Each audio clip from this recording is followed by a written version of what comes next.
Hello, everyone, and thanks for listening. So, I was listening to the news. It was CBS News, and this morning there's a lot of chaos about Iowa caucuses because the numbers didn't come in, and there was some kind of discrepancy with the system, and there were glitches in the system of the voting.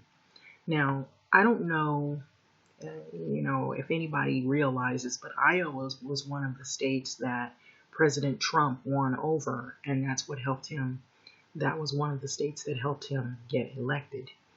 And so I just wanted to add that in there. Now, I watched this segment of the news. This is a very, very short clip. It's not that lengthy. And so it talks about these four women. They each give their account of what life is like for them in Iowa, a brief account in terms of political woes.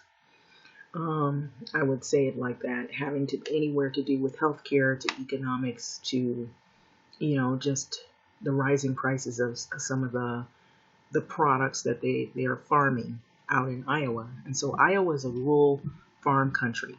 And when you listen to these women, for number one, they're white women farmers, they're homeowners, and they talk about their struggles. But at the end, I really didn't agree with what was said at the end because number one, they're in a rural country, they're in a farm area, and it's different when you're in a rural area. Jobs and the competition for jobs might be a little bit different in one perspective, and a lot of times people will go to the city, especially people of color. A lot of times they'll go to the cities because they feel like the cities have more opportunities for jobs and more money. Because the rural farmland and rural countries are altogether different. And so that, to me, to my knowledge, it's more labor work. And so a lot of times people will go to the city looking for work that is not necessarily rural type of work. They will look for work that maybe it is at a school, it might be at a bank, it might be at an office, it might be more of a white collar type or job. And so the competition in terms of black people and people that are from other countries or from other nationalities or background can sometimes be a race one, having to do with race or having to do with education, having to do with stereotypes and what have you. And so it's altogether different than what I would assume Iowa would be like. And so I don't know if there are still any black people that are looking to do roofing work unless they specialize in that. Um, but what was said at the end of this video, it almost seemed like one of the women almost said, well, the jobs that immigrants do, and then she stopped. And then the other woman at the end, she says, oh, well, they're not stealing our jobs. For one, they're not stealing your job because you are the boss of the job. You're telling them what to do on your roof. You're telling them what to do on your farm. So no, they're not stealing your jobs because you own the job. You run the job. And it's pretty much like that here in the cities. You tend to assume that by making that comment, that makes you the better person for saying that. But you live in Iowa, you live in a rural area, and so what life is like out there is altogether different than what it is in the cities and how it is to look for jobs and in competition that in terms of employment in the cities.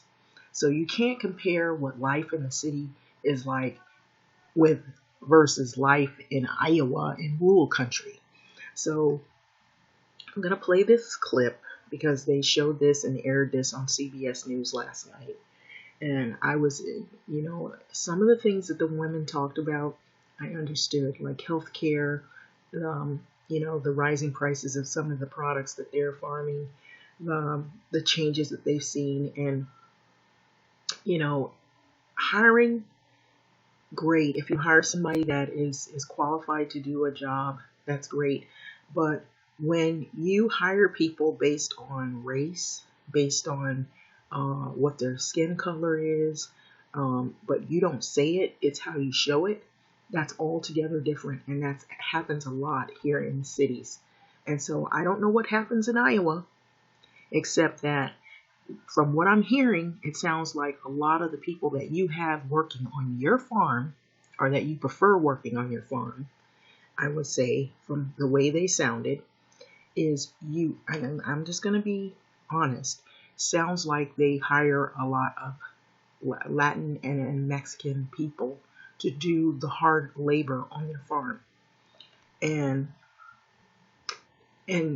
I feel like by them saying, oh, they're not stealing our jobs, that was uncalled for, because they're the ones that own the farm, they're the boss, and they're, as they said, the ones that hire these people that are immigrants, quote unquote, to do the hard labor on the farm, or do some of the things that maybe they're not capable of doing, or they don't want to hire maybe someone that they have to pay more money to, somebody that maybe had went to school.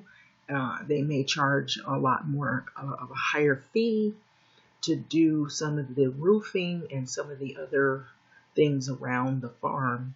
And so they'd rather hire quote unquote immigrants to do it because it's cheaper labor. And so they left that out. And so that's what is concerning to me. I think it's really wrong for them to use that as the comment to act as though they're in favor of immigrants, when really a lot of times, even in the cities, some of the jobs that these wealthy or these white bosses, when they hire immigrant people, they'll have them work long hours. They pay them a lot less. They expect you to do a lot more. And even if you don't have a license, you're unqualified and you're undocumented, they try to hire them undercover here. That happens a lot in the cities. And a lot of times you find that these white bosses and companies get busted for hiring immigrant people, because you know why? Because they're doing something illegal. They're hiring people who don't have the specifications and qualifications to do these jobs. Even though they may have the talents and they may have some skill, legally, you're not supposed to hire people that don't have proper documentation to do that type of work. And if they hurt themselves on the job, a lot of times they'll say, oh, we'll take you to the hospital and we'll pay for it. But that's the problem. A lot of times what ends up happening, they don't give you health care benefits. They don't give you the breaks that you need. You're not getting paid the wages that you should be legally getting. You're hired because you're undocumented, and they realize it, and you're cheaper labor, and they can work you longer hours, and they can use that against you. If you're an immigrant type person, they use it against you as blackmail to say, well, you don't have your documentation, so you can't turn me in, or you can't report me for working you long hours, not giving you benefits and health care. And that's the very thing that they're complaining about up here, these four women, about health care, about the economics of things, and about how the prices of soybeans have gone up. So anyway, I'm about to play this video, and I'm going to let you see it. It switches to other videos, but this aired last night on CBS News, and some of the things that they talk about were legitimately concerns. But then when they made that last comment about the quote-unquote immigrants, I was in total disagreement with the way it came out, the way these women voice their opinion, I didn't feel like they were being honest. And so I kind of put out some of the things that I know I've witnessed here, even in the cities, when you have a big company that will hire undocumented people, or and making them work long hours. That's illegal. And then they're the very state that actually helped Donald Trump get elected. So anyway, without further ado, I'm going to play this video. It's not that long, and I'll let you hear for yourself. And how they said this, it almost sounds like the lady that has the kind of plaid shirt. It almost said, well, the jobs that they want to do, and she stopped herself. Others, she didn't say others, but it almost felt like she wanted to say others. And who would those others be?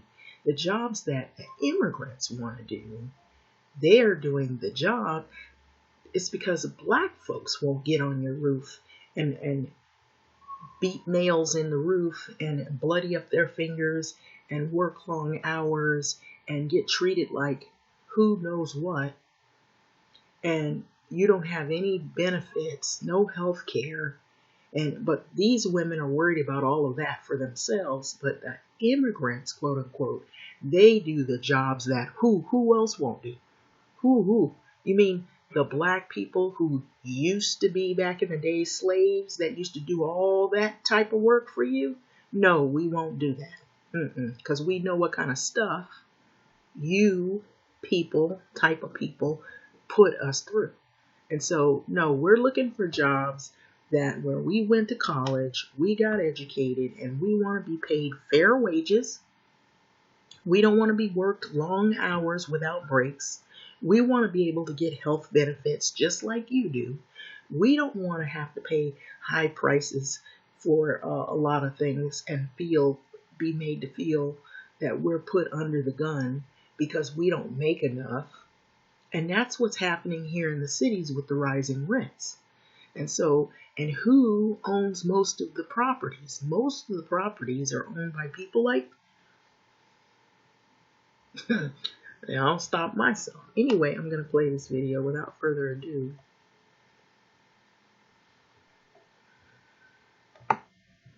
Everyone's got to listen to Mom. When it comes to reducing the sugar in your family's diet, Coke, Dr. Pepper, and Pepsi hear you. We're working together to bring you more beverage choices, smaller portions, less sugar. BalanceUS.org is rural and filled with family farms, and about half are owned by women. These are difficult times for many of them. Janet Shamlian has more on their struggles and hopes. I'm going to go in and vote for Tom Steyer. Elizabeth Warren. I'm pretty much undecided. Amy Klobuchar. These poor women all have a passion for politics. I think all of them can beat Donald Trump. Ellen Walsh Roseman is a mother of two who thinks Elizabeth Warren can revitalize farm country. I want to make sure that people my age and peers are coming back and they have a reason to come back to rural America. Chris Henning has only decided she's not supporting Joe Biden or Bernie Sanders. My issues are their age, their health, and their stamina. They're too old. They're older than me, and I think I'm too old to run for office. If it saves some money. Like many of her rural neighbors, healthcare is an issue for Billy Wilson. In small towns, most people don't have anybody that pays their insurance. Even the small businesses don't provide insurance. So everybody is in the same boat. Lavon Griffune is concerned about the economy. In 2012, we had soybeans that were $15, and now they're at $8. That's half. Caring for land and livestock requires lots of help. They say hiring immigrants is a critical issue for them. They work at the dairies, they do the roofing, they do a lot of the jobs. They're not stealing our jobs. No, they're not stealing their jobs. Janet Shamlian, CBS News, Ankeny, Iowa. Okay, so they say they're not stealing our jobs. And correction. So now that I listen to it, they used to charge $15 for soybeans, and then they went down to $8, which is, they say that's almost half. So they're losing profits on some of the farm, the items that they sell on their farm that probably bring them a profit so that they can have more money, is what it sounds like to me. So like what I'm saying, they're worried about the economics of things. They're worried about their health care. Other people worry about some of the same things, maybe in a different fashion. In the city, people are worried about health care. People are worried about economics. People are worried about rising rents. People are worried about the rising cost of foods. And they're worried about their well-being. It's just that we live in the cities and we don't live on farm country. But do you hear the last part of that? How they said that the immigrants are not stealing their jobs. That's because you own the farm, you're the boss, and you're hiring someone because you want them to fix your roof, because either you don't know how to do it or you don't want to pay someone else who's going to charge you more money, and they're going to have like an itemized list of what their labor cost is and the fees and whatnot. So you'd rather pay somebody that's cheaper labor to do the work that you claim that the immigrants will do and others won't. And so who are these others? You know, that just gets me when people like this say this. And so I understand their point in it, what the health care and the economic costs.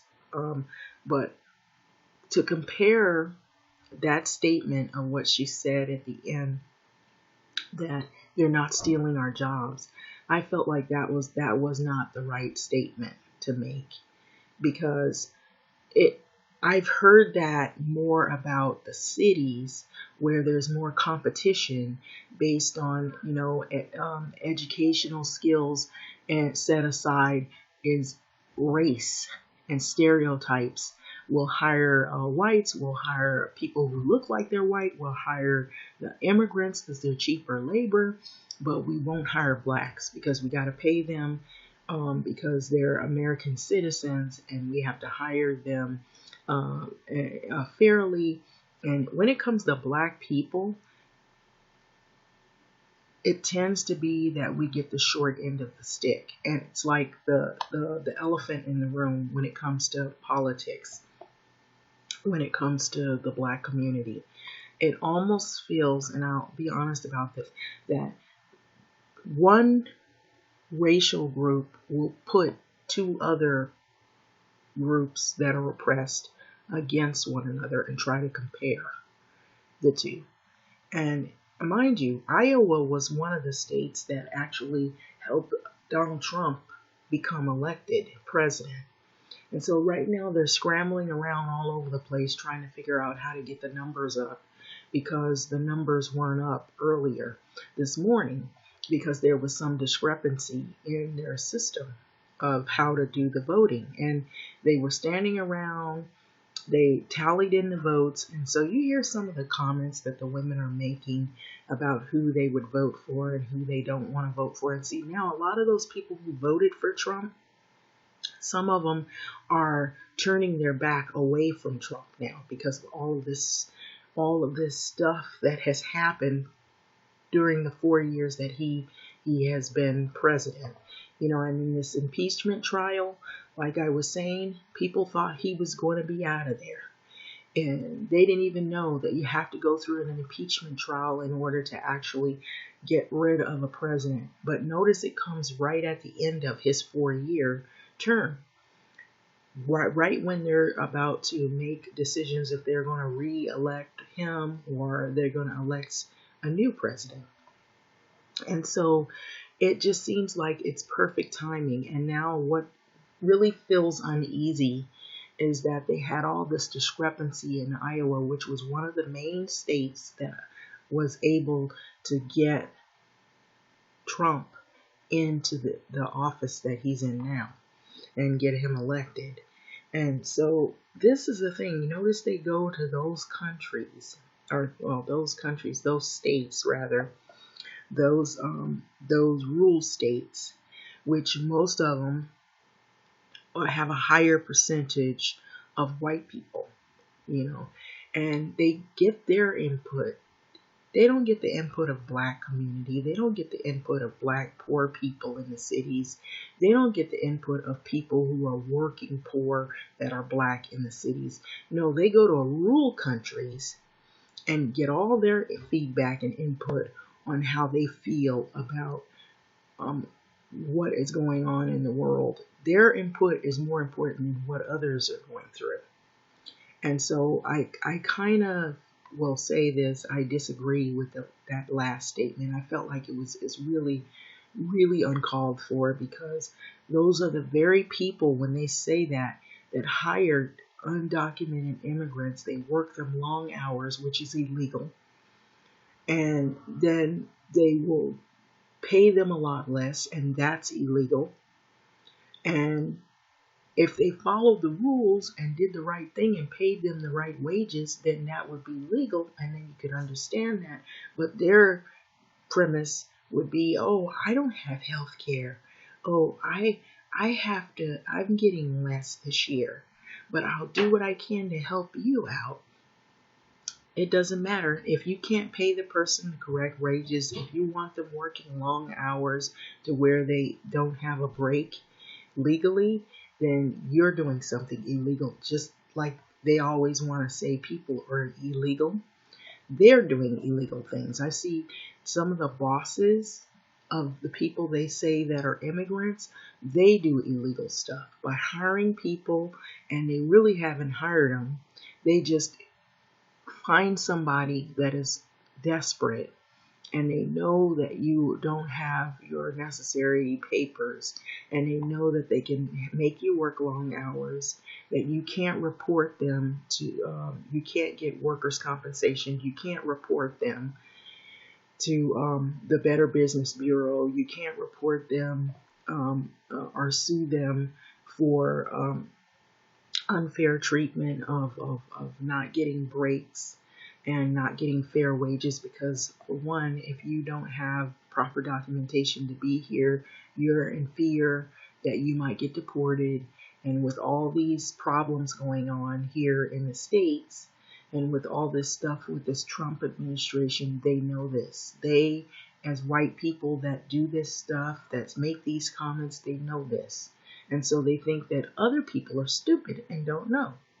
And so, no, you won't find very many unless we went to school and for carpentry, we have skills, but yet we're going to want fair wages. We're going to want to get paid according to what we get paid. A lot of times, commercial companies that do roofing and whatnot probably want a lot more, because of the fact that they're a commercialized company. But when you hire immigrants, how does that make you look? You feel as though you're helping immigrants out, but then again, if you're working them long hours, not giving them breaks, and you're not paying them the full wages of what it's supposed to be legally, then you are committing a crime. You're doing something illegal. So anyway, I wonder how you feel about this. I know I saw this on CBS News last night, and I was thinking, for that woman to say that, I just thought, your comment, you could have left that out. Oh, they're not stealing our jobs. Well, first of all, they don't own your farm. You own it. So I just thought I was really not happy about that at all. That was wrong. I think that she should have left that out. The part about healthcare, the part about not getting the profit that they would desire to get to keep their farm afloat, have the work that they have to put in it. I understand, but they're not stealing our. Listen to that. They're not stealing our jobs because you own the job. You're the boss. So, the other thing I wanted to mention, and I don't know if you guys seen this, that there are travel bans, and most of the travel bans are to African countries. Nigeria is being one of them, which is the epicenter of the economics and supposed to be an ally with the U.S., and they've closed off some of the countries, and most of the countries it used to be the Muslim ban is what they call it, but this ban now they're calling it the African ban, and to me, seems altogether racist. What do you think about it? I think it's racist. That's what I think. And this comment she made at the end talking about, oh, they're not stealing our jobs, but you own the farm. They're not going to steal what you own. You own it. Anyway, I'm going to let this video go. That was crazy. That was truly crazy. But anyway, I'm going to let this video go, and then I'm going to find, when I come back, I'm going to find that segment where they talk about these travel bans. It's ridiculous. It's like, what did Nigeria do to you? And the only thing I can think of, I think Eritrea, Nigeria, there's some other places, but all of them are African countries. All of them are African countries. That's crazy. That it just seems racist. And you also have someone who made a comment when he was looking at it, he says, we don't know why they even did this. They made up some excuse why. But to me, that didn't sit well. To me, it felt like it was just altogether another move to be racist to African or black people. And so I don't know if people have been paying attention to this, but this is pretty serious. You know, travel bans, and it makes it hard for people who, if you have family members that are in those countries, or if you have a mate that's in that country that is coming over, you know, and they ban those countries, that's just... But you notice they don't put any travel bans on the white countries. On the white countries, there's no travel bans. Not like they did to Africa. With that being said, thanks for listening.